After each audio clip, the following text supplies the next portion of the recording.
Assalamualaikum warahmatullahi wabarakatuh. Halo, berjumpa lagi di video pembelajaran jarak jauh matematika kelas 7.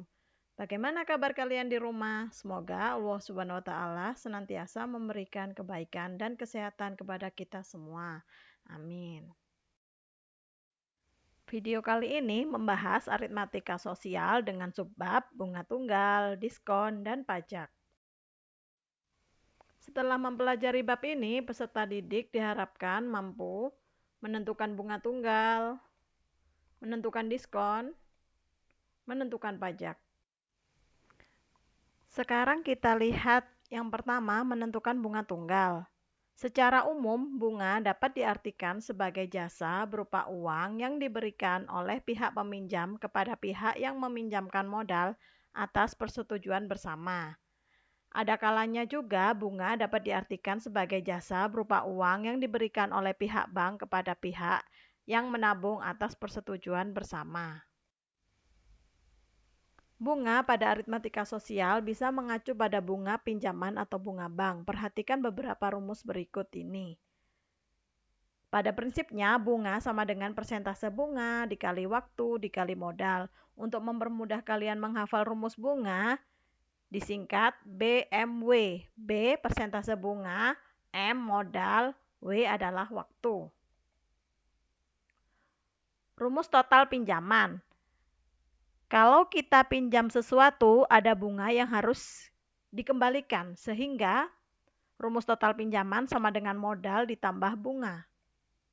Untuk total tabungan, kalau kita menabung pasti mendapatkan jasa atau bunga, sehingga total tabungan sama dengan modal awal ditambah bunga.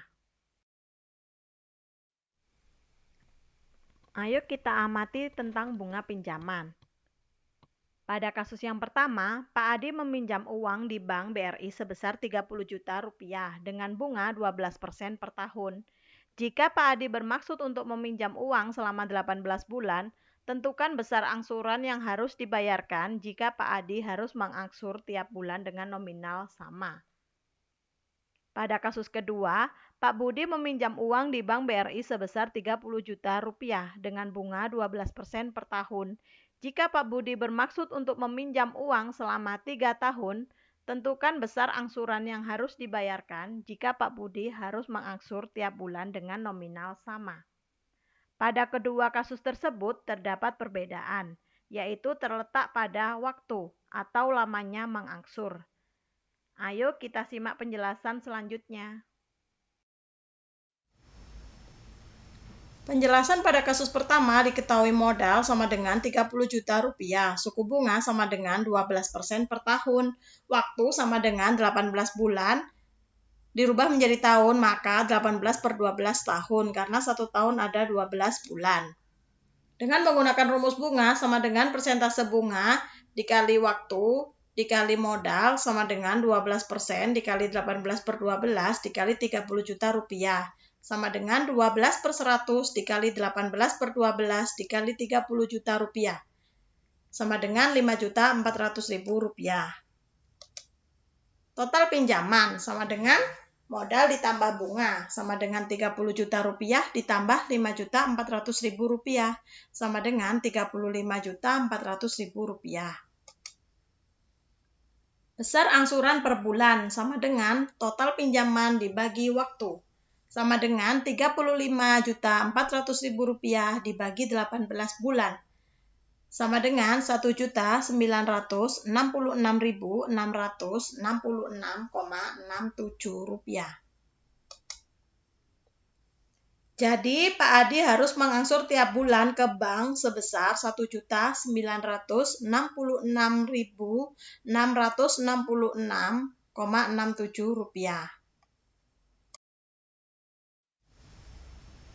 Penjelasan pada kasus kedua diketahui modal sama dengan 30 juta rupiah. Suku bunga sama dengan 12% per tahun. Waktu sama dengan 3 tahun. Dengan menggunakan rumus bunga sama dengan persentase bunga dikali waktu dikali modal sama dengan 12% dikali 3 dikali 30 juta rupiah. Sama dengan 12 per 100 dikali 3 dikali 30 juta rupiah sehingga diperoleh 10.800.000 rupiah. Total pinjaman sama dengan modal ditambah bunga sama dengan 30 juta rupiah ditambah 10.800.000 rupiah sehingga diperoleh 40.800.000 rupiah. Besar angsuran per bulan sama dengan total pinjaman dibagi waktu atau lamanya mengangsur sama dengan 40.800.000 rupiah dibagi 3 dikali 12 bulan. 12 dari mana? Karena 1 tahun ada 12 bulan. Maka 40.800.000 rupiah dibagi 36 sehingga diperoleh 1.133.333,33. Jadi, Pak Budi harus mengangsur tiap bulan ke bank sebesar 1.133.333,33 rupiah. Ayo kita amati tentang bunga bank. Bank BCA adalah salah satu bank swasta di Indonesia. Bank tersebut memberikan suku bunga 5% per tahun kepada setiap nasabahnya. Pak Rudi merupakan nasabah Bank BCA. Tabungan awal Pak Rudi sebesar 5 juta rupiah dan menabung selama 3 tahun. Sedangkan Bu Siti menabung selama 18 bulan dengan tabungan awal 8.500.000 rupiah. Berapakah total tabungan yang diperoleh Pak Rudi dan Bu Siti? Simak penjelasan selanjutnya. Penjelasan pada soal cerita di atas diketahui tabungan awal Pak Rudi sama dengan 5 juta rupiah. Bunga sama dengan 5% per tahun. Waktu atau lamanya menabung sama dengan 3 tahun. Dengan menggunakan rumus bunga sama dengan persentase bunga dikali waktu dikali modal sama dengan 5% dikali 3 dikali 5 juta rupiah. Sama dengan 5 per 100 dikali 3 dikali 5 juta rupiah. Jangan lupa disederhanakan, maka hasilnya diperoleh 750.000 rupiah. Total tabungan Pak Rudi sama dengan modal awal atau tabungan awal ditambah bunga sama dengan 5 juta rupiah ditambah 750.000 rupiah sehingga diperoleh 5.750.000 rupiah. Jadi total tabungan Pak Rudi selama 3 tahun sebesar 5.750.000 rupiah.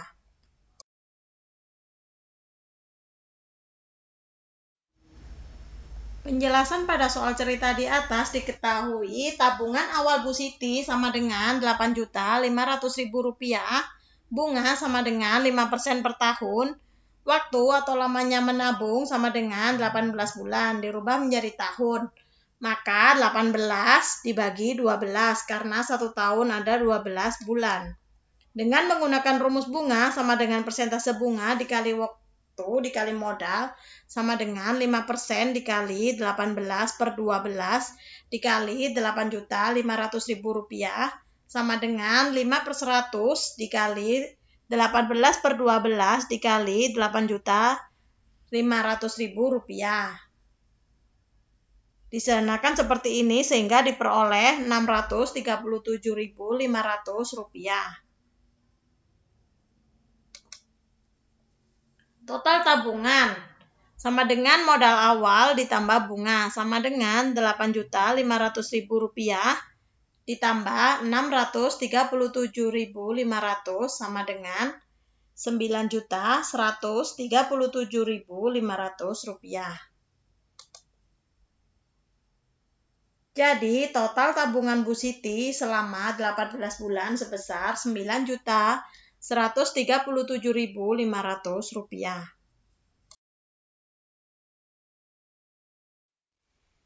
Yang kedua, menentukan diskon atau rabat.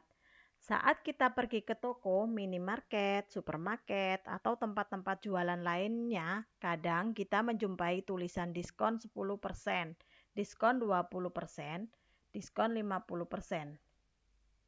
Secara umum, diskon merupakan potongan harga yang diberikan oleh penjual terhadap suatu barang. Maka diperoleh rumus harga diskon sama dengan persentase diskon dikali harga awal. Maka diperoleh harga akhir sama dengan harga awal dikurangi harga diskon. Mari kita pelajari contoh soal berikut ini. Ayo kita amati soal cerita berikut ini. Bu Indah membeli setrika di Ogan yang bertuliskan harga Rp200.000 dengan diskon 15%. Berapa uang kembalian Bu Indah jika membayar 4 lembar uang Rp50.000? Harga awal sama dengan Rp200.000. Harga diskon sama dengan persentase diskon dikali harga awal. Sama dengan 15% dikali Rp200.000. Sama dengan 15/100 dikali Rp200.000 sama dengan Rp30.000. Harga akhir sama dengan harga awal dikurangi harga diskon. Sama dengan Rp200.000 dikurangi Rp30.000 sama dengan Rp170.000. Uang kembalian Bu Indah sama dengan, karena Bu Indah membayar 4 lembar uang Rp50.000-an, maka 4 dikali Rp50.000 dikurangi Rp170.000 sama dengan Rp200.000 dikurangi Rp170.000 sama dengan Rp30.000. Jadi, uang kembalian Bu Indah sebesar Rp30.000.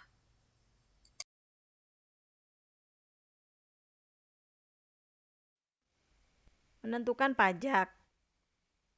Jika diskon adalah potongan harga terhadap harga awal, maka sebaliknya, pajak adalah pertambahan nilai atau kewajiban yang harus dibayarkan saat membeli atau menerima penghasilan oleh masyarakat kepada pemerintah.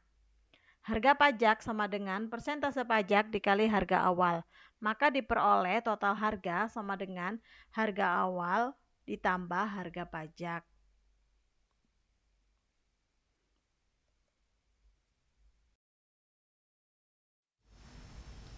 Ayo kita amati soal cerita berikut ini. Pak Iqbal menjual laptop dengan harga Rp4 juta tanpa pajak. Laptop tersebut dibeli oleh Pak Rauf dengan pajak pertambahan nilai atau PPN sebesar 10%. Tentukan uang yang harus dibayarkan oleh Pak Rauf termasuk pajak. Harga awal Rp4 juta. Harga pajak sama dengan persentase pajak dikali harga awal sama dengan 10% dikali Rp4 juta. Sama dengan 10/100 dikali Rp4 juta diperoleh Rp400.000. Total harga sama dengan harga awal ditambah harga pajak. Sama dengan Rp4 juta ditambah Rp400.000. Sehingga diperoleh Rp4.400.000. Jadi, yang harus dibayarkan Pak Rauf untuk membeli laptop sebesar Rp4.400.000.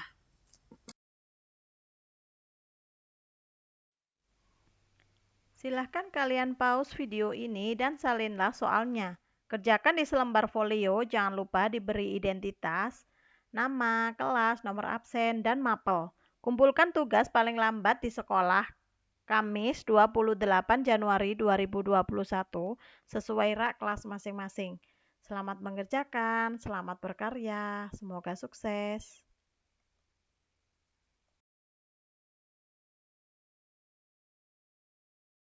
Tiap informasi yang ada pada soal berikut ini. Berdasarkan informasi di atas, silahkan jawab soal berikut ini dengan benar. Perhatikan dengan teliti setiap informasi yang ada pada soal berikut ini. Berikut ini adalah daftar pesanan makanan dan minuman yang diorder oleh Zea, Silva, dan Kayla. Perhatikan dan jawab soal dengan baik dan teliti.